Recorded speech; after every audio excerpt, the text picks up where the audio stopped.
Okay, तो आज की वीडियो में हम अपने एआई की लर्निंग जर्नी को आगे बढ़ाएंगे और आज हम सीखेंगे कि हम एआई एम्पावर्ड एप्लीकेशंस जो है वो किस तरह से ओरेकल एपेक्स के अंदर रहते हुए क्रिएट कर सकते हैं। Throughout the IT industry हर बंदे के दिमाग में एक सवाल हमेशा से रहा है कि हम किस तरह से जो अपना ओरेकल डेटाबेस का स्कीमा है या इवन हमारी कोई भी डेटाबेस है जो अंडरलाइंग हमारी कनेक्टेड है विद ओरेकल एपेक्स, हम उसका कोई एक पर्टिकुलर स्कीमा या उसका कोई व्यू, मटीरियलाइज व्यू या इवन अपना कोई भी डेटा जो है वो किस तरह से एआई को प्रोवाइड करेंगे और उस पे फिर हम एआई से किस तरह से एनालिसिस जो है वो जनरेट करवाएंगे। तो चलते हैं हम। सबसे पहले हम अगेन ऐप बिल्डर में आएंगे और यहाँ पे वर्क स्पेस यूटिलिटीज़ और उनमें ऑल वर्क स्पेस यूटिलिटीज़ जो है इस पर क्लिक करेंगे और उसके बाद हम जो है सारी की सारी जो यूटिलिटीज़ हैं अपने सामने देख सकते हैं। तो इसमें जो आज का हमारा टॉपिक है वो है हम किस तरह से एआई पावर्ड एप्लीकेशन जनरेट करेंगे और किस तरह से हमारा जो स्कीमा का डेटा है, जो हमारी स्कीमा इंफॉर्मेशन है या हमारे डेटाबेस ऑब्जेक्ट्स हैं और ओरेकल एपेक्स उनके साथ किस तरह से कम्युनिकेट करता है। तो उसमें सिंपल एक चीज़ है कि ओरेकल एपेक्स ने हमें बाय डिफ़ॉल्ट ये फैसिलिटी दी हुई है। जस्ट हमें उसको स्विच ऑन करना होता है और एआई के मोड को हमने जनरेटिव एआई के साथ साथ जो उसकी दूसरी कैपेबिलिटीज़ हैं to interact and communicate with our schema और अदर ऑब्जेक्ट्स ऑफ डेटाबेस, हमें उस सर्विस को बेसिकली अनेबल करना होता है। तो यहाँ पे हम जाएंगे जनरेटिव एआई पे और जनरेटिव एआई में जाने के बाद हम जो हमने कल अपना एक टेस्ट एलएलएम जो है वो इंटीग्रेट किया था, हम दोबारा उसी पे जाएंगे और यहाँ पे आप देख सकते हैं इसमें हमारी ऑलरेडी सारी की सारी चीज़ें जो हैं वो अ, हमने पिछली वीडियो में इसमें कॉन्फ़िगर कर ली थी और यहाँ पे बस एक ऑप्शन जो था वो हमने छोड़ दिया था जिसे हमने इनेबल नहीं किया था। और उसे मैंने जानबूझ के इनेबल नहीं किया था कि हम अपने किसी फर्दर आने वाली वीडियो के अंदर जो है इसको इनेबल भी करेंगे और इसका इस्तेमाल भी करेंगे। तो यहाँ पे आप देख सकते हैं यूज्ड बाय ऐप बिल्डर, जहाँ पे हम अपना एपीआई प्रोवाइडर का बेसिकली एआई प्रोवाइडर का जहाँ पे हम बेस यूआरएल लगाते हैं उसके बिल्कुल साथ हमारे पास ये एक रेडियो बटन है, सॉरी, ये बेसिकली टॉगल बटन है हमारे पास। और इसको अगर हम ऑन कर देंगे तो इससे हमारी जो एआई का ये जो हमारा एलएलएम है ये बेसिकली हमारी डेटाबेस के साथ डायरेक्टली कम्युनिकेट कर पाएगा, हमारा स्कीमा रीड कर पाएगा, उसके अंदर ऑब्जेक्ट्स को देख पाएगा और किसी भी ऑब्जेक्ट के साथ हमारी दी हुई प्रॉम्प्ट के अकॉर्डिंगली जो है ये इंटरेक्ट करेगा और वहाँ से हमें एनालिसिस बना के दे सकता है। इससे हम एप्लीकेशन बना सकते हैं, किसी भी किस्म की कोई रिपोर्ट बना सकते हैं, कोई पेज बना सकते हैं और इससे बहुत सारी जो डेवलपमेंट के अंदर हम जो है वो वैल्यू एडिशन हेल्प जो है वो इससे हम ले सकते हैं। तो सबसे पहले हम मैं आपको एक और चीज़ दिखा दूँ। यहाँ पे सीक्वल वर्कशॉप और यहाँ पे मैं आता हूँ सीक्वल कमांड्स में और यहाँ पे आप देख सकते हैं कि ऑल्दो कि हमारा एआई एलएलएम जो था वो इंटीग्रेट हुआ है हमारी वर्क स्पेस के लेवल पे, बट यहाँ पे हमें एआई असिस्टेंट कहीं नज़र नहीं आ रहा। तो जैसे ही हम इस वाले ऑप्शन को अनेबल कर देंगे तो हमारा जो एआई असिस्टेंट है वो हमें यहाँ पे थ्रू आउट दी हमारी वर्क स्पेस अवेलेबल होगा और उससे हम अपनी रिक्वायरमेंट के अकॉर्डिंग जो है वो वर्किंग कर सकते हैं। तो यहाँ पे सिंपली हमें करना ये है कि हमें इस टॉगल बटन को ऑन कर देना है और इसको अप्लाई चेंजेस कर देना है। अब सिंपली ये कर देने से हमारी जो एलएलएम की इंटीग्रेशन है वो टाइटली हमारी डेटाबेस के साथ हो चुकी है और ये वाला जो अब एजेंट है या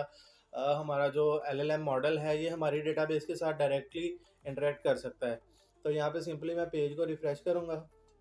और यहाँ पे अभी आप देखें यहाँ पे एपेक्स असिस्टेंट आ गया। अब मैं सिंपली इसको एक प्रॉम्प्ट दूंगा। यहाँ पे मैं इसको कहता हूँ please write a query to fetch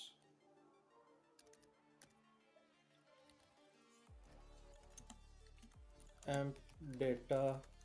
बल्कि मैं इसको पूरा एम्प्लॉयज़ बोलता हूँ, employees data from my database. Okay, तो बेसिकली यहाँ पे जो सबसे अमेजिंग चीज़ है वो ये है कि यहाँ पे मेरे पास जो टेबल है वो एम्प के नाम से है, बेसिकली एम्प्लॉयज़ के नाम से नहीं है। तो चूँकि इसके पास हमारे स्कीमा की एक्सेस है, तो ये जानता है कि मेरे पास टेबल जो है वो एम्प्लॉयज़ टेबल नहीं है, वो एम्प टेबल है। तो यहाँ पे इसने हमें एसक्यूएल क्यूरी बेसिकली लिख के दे दी है। अब हम यहाँ से इसको डायरेक्टली इंसर्ट भी कर सकते हैं अपनी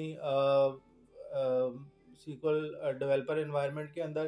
क्यूरी राइटिंग एनवायरनमेंट के अंदर, या फिर हम इसको कॉपी करके उधर जाके पेस्ट कर सकते हैं। तो यहाँ से मैं डायरेक्टली इंसर्ट करूँगा, तो आप देख सकते हैं कि यहाँ पे हमारी क्यूरी जो है बेसिकली इसने सारी की सारी जो लिखी थी खुद ही, वो यहाँ पे ला के डाल दी है। अब इस क्यूरी को हम रन करेंगे और हम रिजल्ट्स देखते हैं। ये देखें, अब ये एग्जैक्टली हमारी डेटाबेस के अंदर जो एम का टेबल था उसके अंदर जो भी डाटा था इसने वो क्यूरी लिखी और हमने वो सारे का सारा डाटा जो था वो फेच कर लिया। अब इसकी एक और कैपेबिलिटी मैं आपको दिखाता हूँ, वो ये कि हम इससे अब इसकी हेल्प से एक एप्लीकेशन जो है वो बिल्ड करेंगे। तो यहाँ पे सिंपली मैं आता हूँ ऐप बिल्डर के अंदर, यहाँ पे एक नई एप्लीकेशन क्रिएट करता हूँ और मैं इसको कहता हूँ, ये देखें, create app using generative AI. मैं इस पर क्लिक करता हूँ तो यहाँ पे सिंपली मुझे प्रॉम्प्ट देना होगी और इसे बताना होगा कि मुझे बेसिकली कौन सा डाटा चाहिए। तो मैं सिंपली इसको कहता हूँ कि अवना सॉरी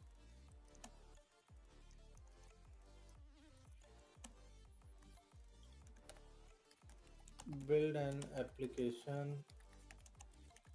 containing employees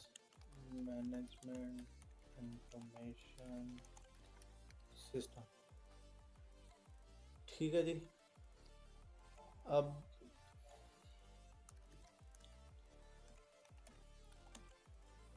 मैं सिंपली कमांड ये प्रॉम्प्ट जो है इसको सबमिट करूंगा और हम देख सकते हैं ये हमारी प्रॉम्प्ट पे काम कर रहा है और यहाँ पे इसने हमें बता दिया कि आप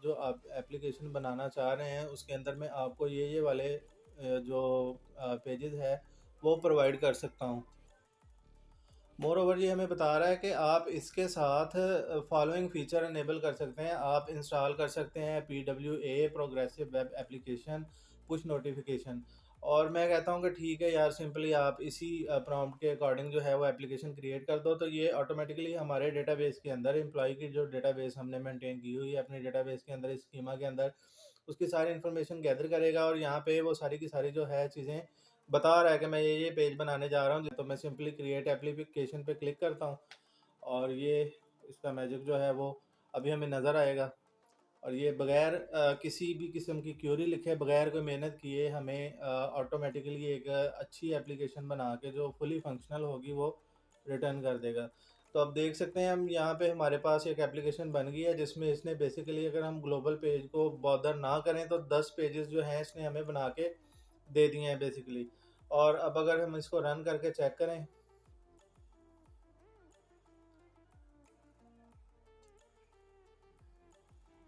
तो जी, ये हम देख सकते हैं उसने एप्लीकेशन जो है वो बना दी है एम्प्लॉय मैनेजमेंट सिस्टम के नाम से और यहाँ पे उसने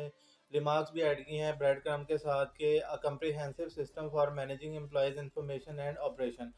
तो ये वो तरीका है कि जिसके साथ हम एआई की पूरी कैपेबिलिटीज़ को यूज़ कर सकते हैं अपनी एग्जिस्टिंग एप्लीकेशन के अंदर, या फिर हम एक नई एप्लीकेशन एआई की हेल्प से बना भी सकते हैं और उसको हम इसी तरह से प्रोडक्शन एनवायरनमेंट में डिप्लॉय भी कर सकते हैं। अब ये देख सकते हैं आपके एम्प्लॉई का ओवरव्यू डिटेल है, डिपार्टमेंट मैनेजमेंट है। इसको मैंने कोई एक भी क्यूरी लिख के नहीं दी। बेसिकली हमारे जो डिफ़ॉल्ट स्कीमा होते हैं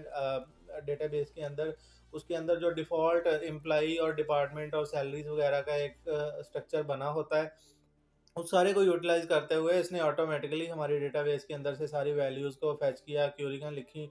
खुद ही डिसाइड किया कौन कौन से पेजेस होने चाहिए और हर चीज़ को जो है इसने ऑटोमेटिकली हमें जनरेट करके एक पूरी की पूरी एप्लीकेशन जो है वो रिटर्न कर दी। और यहाँ पे हम देख सकते हैं कि एम्प्लॉय की प्रोफाइल के लिए उसने बड़ी अच्छे से कार्ड्स भी जो हैं वो ऑटोमेटिकली बिल्ड कर दिए हैं। और यहाँ पे हम इसको सॉर्ट भी कर सकते हैं, वेदर जॉब वाइज सॉर्ट कर सकते हैं या फिर हम उसको एम्प्लॉय के नेम के साथ जो है उसका डाटा जो है वो शो कर सकते हैं। इसके साथ ही इसने एम्प्लॉय ट्रेंड का एक पेज बना दिया है जिस पे हम बेसिकली देख सकते हैं कि कौन से डिपार्टमेंट में कौन से एम्प्लॉइज़ जो हैं वो ज़्यादा हैं और कहाँ पे जो डिपार्टमेंट के अंदर किस पर्टिकुलर डेज़िग्नेशन के अगेंस्ट जो है वो स्ट्रेंथ जो है वो कंपनी में ज़्यादा चल रही है। और यहाँ पे हम देख रहे हैं कि एक इसने फेसिट सर्च रिपोर्ट भी हमें बना के दे दी है बेसिकली, और इसके अंदर उसने जॉब वाइज़, सैलरी वाइज़ और डिपार्टमेंट नंबर वाइज़ जो है हमें फेसिट जो हैं वो बना के दिए हैं, जिनके साथ हम इस डेटा को नेविगेट कर सकते हैं, सर्च कर सकते हैं, इस पे जो भी हम इन्फॉर्मेटिव ऑपरेशंस जो हैं वो परफ़ॉर्म कर सकते हैं। यहाँ पे इसने हमें एक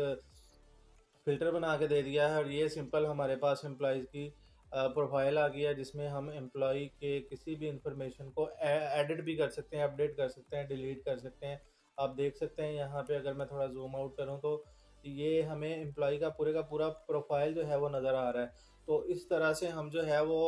ओरेकल एपेक्स के अंदर रहते हुए जनरेटिव एआई के साथ अपनी इंटरैक्टिव एप्लीकेशंस जो हैं वो बिल्ड कर सकते हैं, मैनेज कर सकते हैं, उनके अंदर बहुत सारे फीचर्स जो हैं ऐड कर सकते हैं। आगे आने वाली वीडियोस में हम इंशाल्लाह और भी बहुत सारे टॉपिक्स को कवर करेंगे। तो आज की वीडियो में इतना ही काफ़ी है, इंशाल्लाह फिर मिलते हैं।